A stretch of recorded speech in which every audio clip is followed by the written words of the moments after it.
Handa nang tumanggap si Brazilian President Jair Bolsonaro ng tulong mula sa ibang mga bansa sa pag-apula ng sunog sa Amazon rainforest. Una nang nagpaabot ng tulong ang Israel, nakahanda na rin ang 44,000 na sundalo na pinayagan din ng 7 estado na sumasakop sa Amazon rainforest. Nakahanda na rin ang mga eroplanong magpapadala ng tubig sa pag-apula ng apoy. Sa kasalukuyan ay naglaan na rin ng mga bansa na dumalo sa G7 summit ng mahigit $20 million. Dito lamang ay umani ng batikos ang Brazilian President dahil sa ayaw nitong makialam ang ibang bansa sa nasabing problema.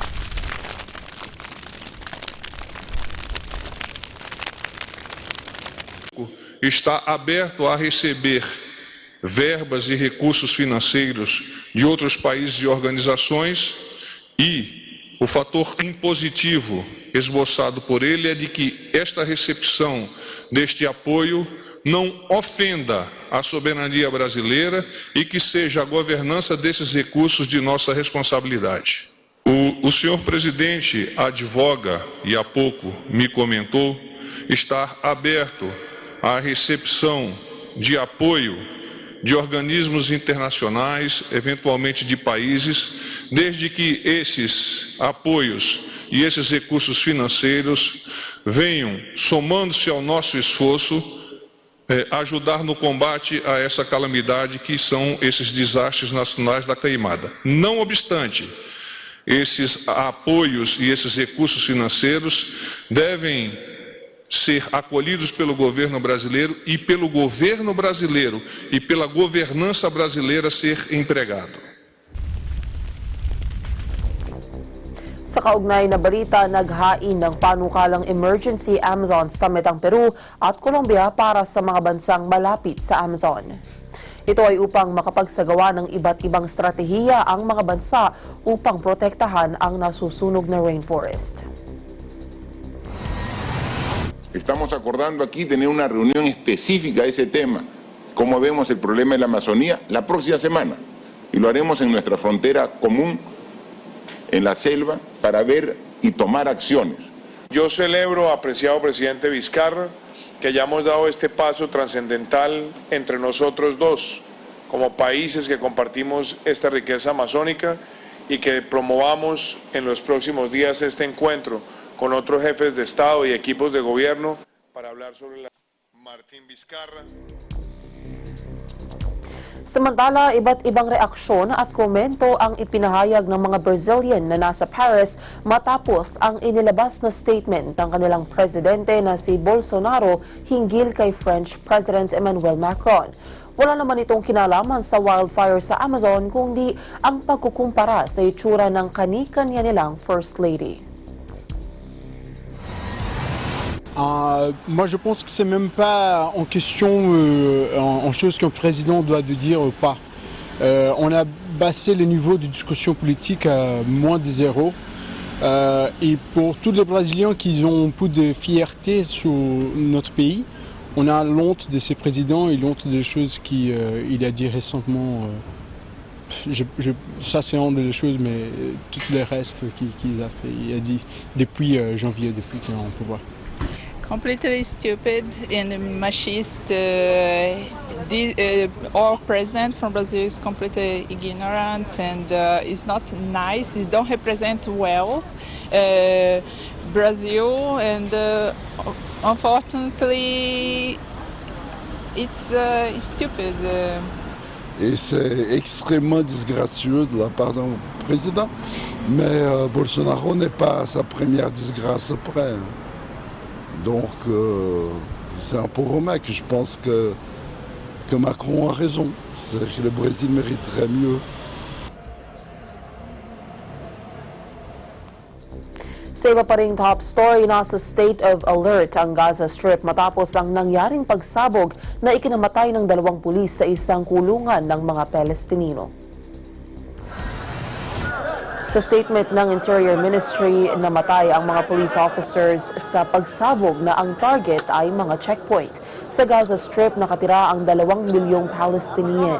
Dinagdagan na rin ang presensya ng mga Hamas sa pangunahing kalsada sa kulungan. Hindi naman binanggit ng mga otoridad ang uri ng ginamit na pampasabog. Una rito, binomba ng militar ng Israel ang military post ng Hamas matapos magpaputok ng mortar sa border. Ang nangyari nitong Martes ang pinakahuling cross-border incidents na pinangambahan ng marami bago ang September 17 elections sa Israel. Iba pa ring tampok na balita, aapela ang drug maker company na Johnson & Johnson sa kaso na umunoy nag-uugnay sa pagdagsa sa merkado ng nakaka-addict na painkillers. Sinasabing may opioid addiction crisis na sa Oklahoma. Kaya naman ipinag-utos ng korte na magbayad ang kumpanya ng $572 million. Una nang nakipag-settle ang Oklahoma sa OxyContin maker na Purdue Pharma sa halagang $270 million at Teva Pharmaceuticals sa halaga namang $85 million. Ayon kay Judge Thad Balkman, isa ang JJ sa naging sanhi ng public nuisance gamit ang kanilang mapanlinlang na promotion sa patuloy na paggamit ng nasabing painkillers. Ang halagang babayaran ng JJ Company ay gagamitin para gamutin at alagaan ang mga opioid addict. Samantala, naglabas na ng reaksyon si Oklahoma Attorney General Michael Hunters matapos pagmultahin ng korte ang U.S. healthcare na Johnson & Johnson sa nakaka-addict na painkillers. The company used pseudoscience and misleading information that downplay the risks of opioids, leading to the worst man-made public nuisance our state and this country has ever seen, the opioid crisis. We have proven that Johnson & Johnson built its billion-dollar brand out of greed and on the backs of pain and suffering of innocent people. I feel like my boy's looking down. And it's a pretty tough deal. But I think my son and Austin are celebrating today. And we got to get help to these other kids. So I'm very grateful for the court for what he did. And depends on what, these other companies do now. Ang iba pang mga balita sa pagbabalik ng Eagle News International Filipino Edition.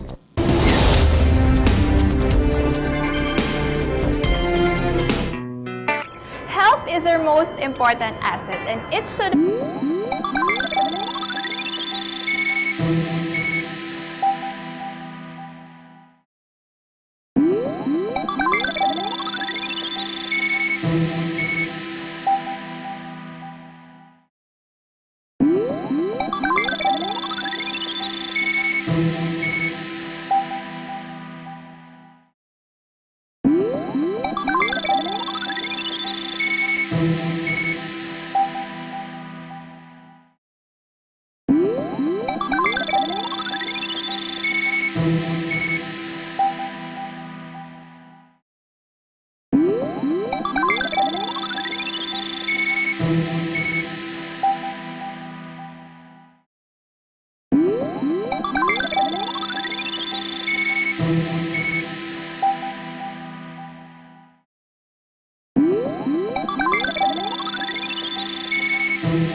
Incorporated, located at 843B Sabino Padilla Street, Binondo, Manila. Agila Balita, Lunes hanggang Biyernes, alas 7:30 hanggang alas 8 ng umaga. Why sharing our feelings is a good thing. The way a person feels inside is important.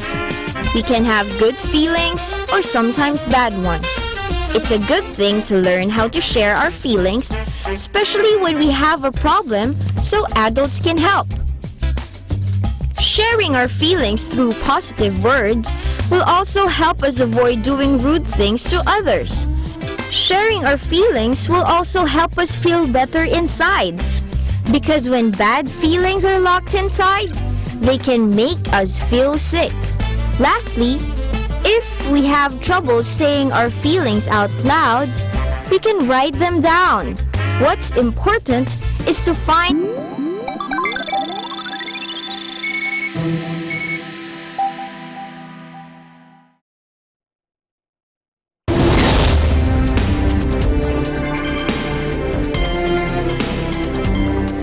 Nagbigay na ng testimonya sa korte sa New York ang mga umunoy biktima ni US financier Jeffrey Epstein, isang buwan ang nakalipas matapos siyang mag-suicide sa kulungan.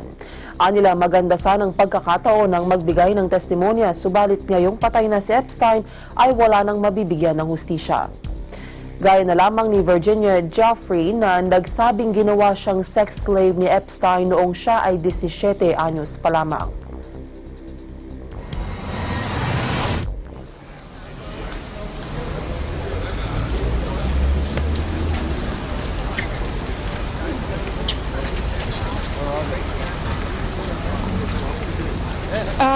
It was both empowering and infuriating to know that the person who I needed to hear those words is not here to hear them. I was recruited at a very young age from Mar-a-Lago and entrapped in a world that I didn't understand, and I've been fighting that very world to this day, and I won't stop fighting. I will never be silenced until these people are brought to justice.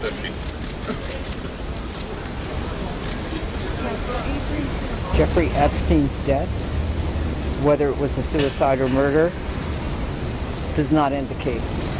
Does not end their fight for justice. It does not end their feeling that they were manipulated and victimized and that they were child victims. Isang barko na naglalayag sa karagatang sakop ng Dapitan City sa Zamboanga del Norte ang nasunog na ikinasawi ng 3 katao. Matapos may report ang insidente sa Philippine Coast Guard ay mabilis ang naging responde para mailigtas ang mga sakay ng MV Light Ferry 16. Ayon kay PCG spokesperson Captain Armand Balilo, kabilang sa mga nasawi ay ang mahigit 1 taong gulang na bata na si Chloe Labisig, Danilo Gomez, 60 taong gulang at Ronaldo General, 65 3 gulang. Aabot naman sa 245 ang na-rescue mula sa barko, kabilang na ang mga crew. Pero batay sa passengers manifest ay 136 lang ang nakalagay na pasahero, habang 36 naman ang bilang ng crew.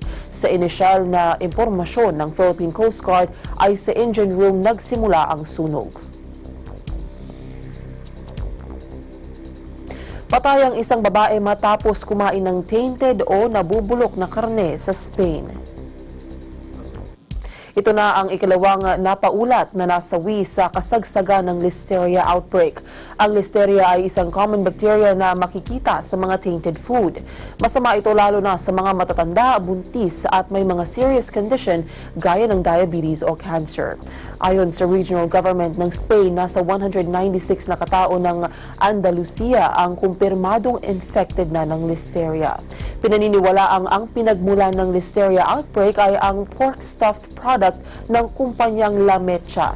Ilan sa mga sintomas ng Listeria ay flu, fever at muscle aches.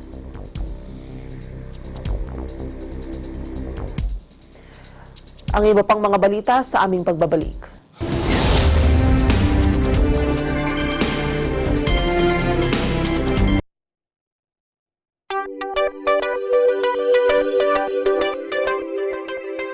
Para po sa mga viewers namin sa Middle East at sa North Africa via OSN, hello po sa inyong lahat dyan. Ako po si Nelson Lumaw at araw-araw po tayong nagkakasama sa Agila, Pilipinas. Dito po sa Net25 at OSN, siguradong at home ka dito.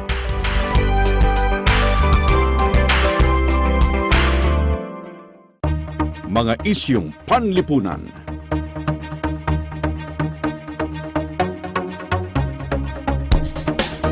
Mga isyung pampolitika.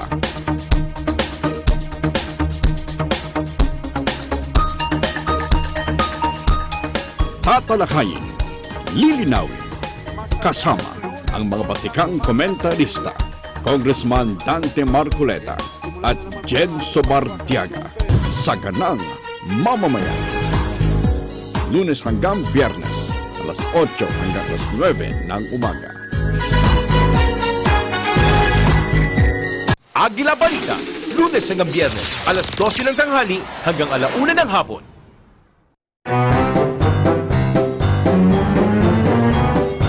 How to do an interview. Your teacher asks you to do an interview about a topic you have been discussing in class. You really want to do well with this project, so what do? Here are some tips to help you do your best. Research, research, research. Read about the topic you will be doing. Come up with a plan. Think about why you're doing this interview and how you would want to do it. Find an expert who can really help you. Be polite when doing the interview. Listen to the discussions so you can ask good follow-up questions. Organize the information you have gathered. Follow these tips and you will surely ace your project.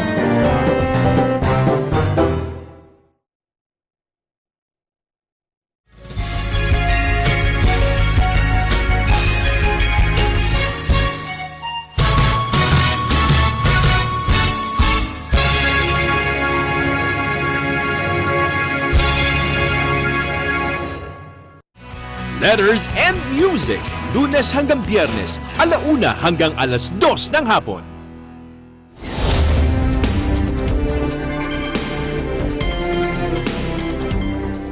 Matataas na baha, sirang mga kalsada at infrastruktura. Ito ang nararanasan ngayon ng Martinique matapos manalasa ang Tropical Storm Dorian. J'habite dans le coin et je travaille à Rivière-Pilote. Je suis chauffeur de bus. Donc il va falloir que je fasse un grand détour pour aller travailler le matin. Vivant côté de la rivière, je savais qu'il y aurait quelque chose.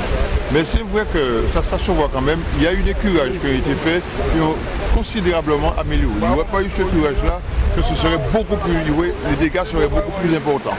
Mais pour l'instant, nous faisons ce que nous pouvons.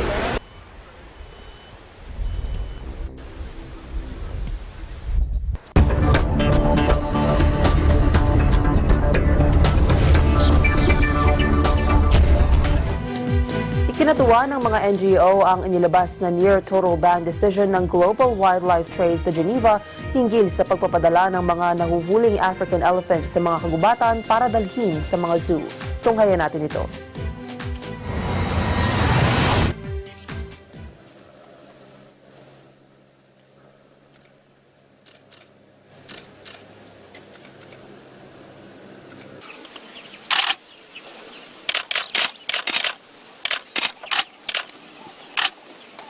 If you imagine what happens when a young elephant is taken away from its family in the wild, shipped to a foreign country to live in an alien environment for the rest of its life, I think most people now agree that that's inappropriate.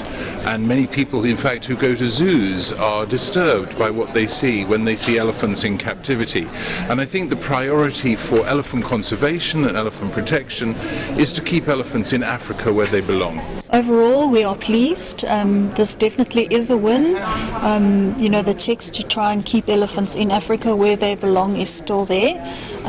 We're disappointed that there was a compromise which may provide loopholes, and we need to just be vigilant about that.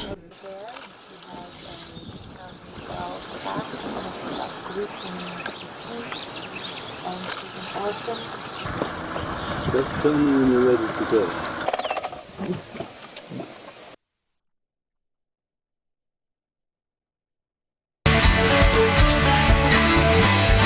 Narito na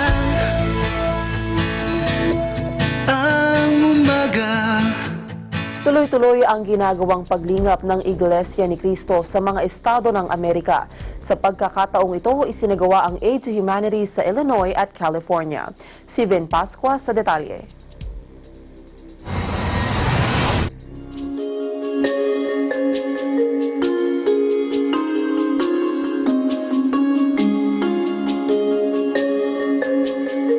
Naging ika-21 estado sa Amerika ang Illinois noong December 1818. Ang estadong ito ay napalilibutan ng 85% palayan.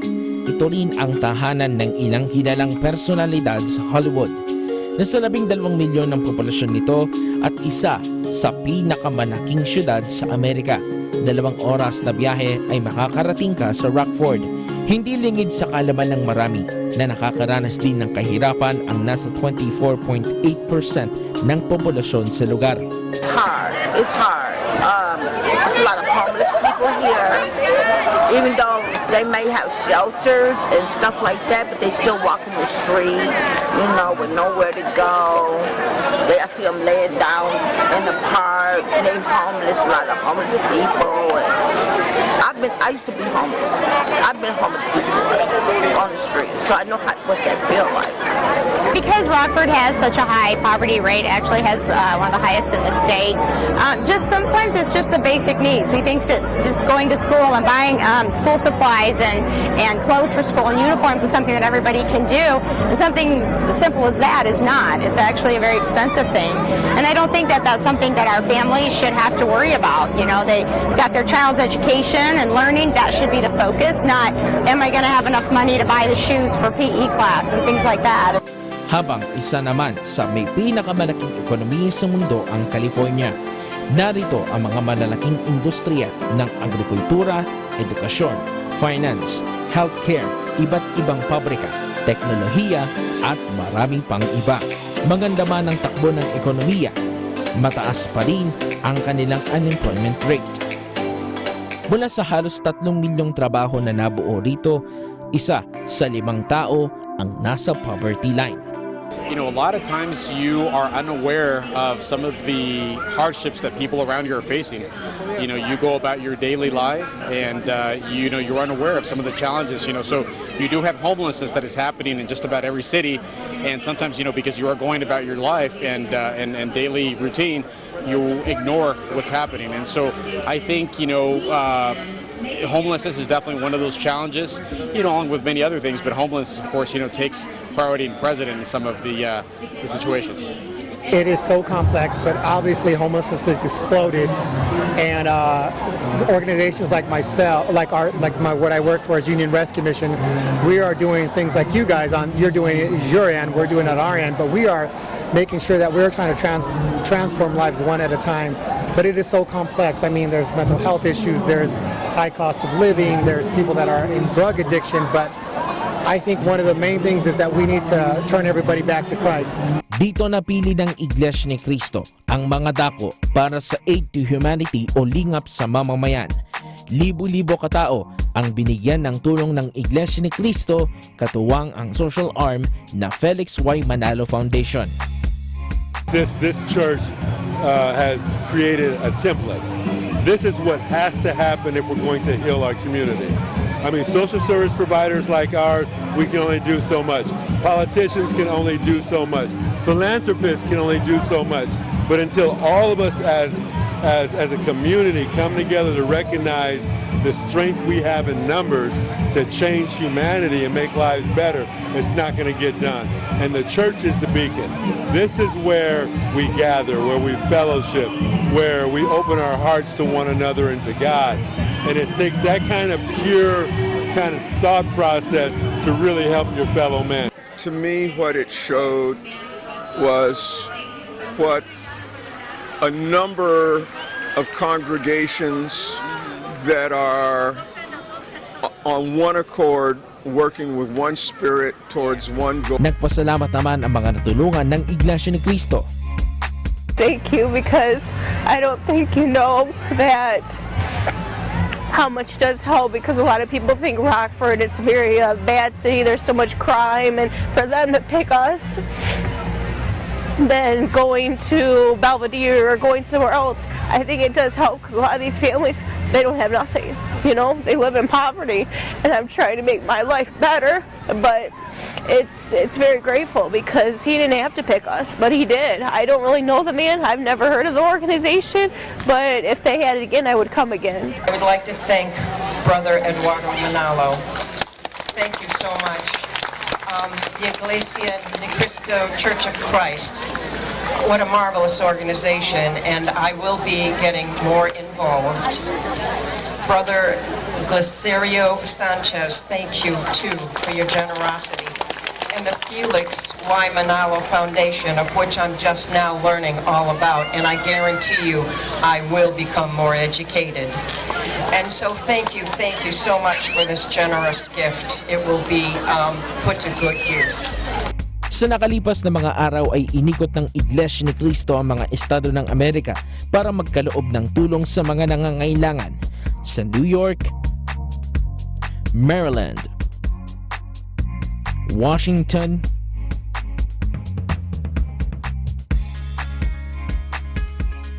Tennessee,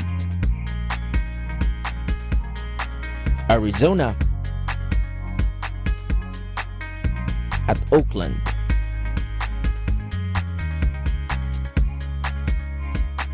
Para sa Eagle News, Ven Pascua, I am one who 25.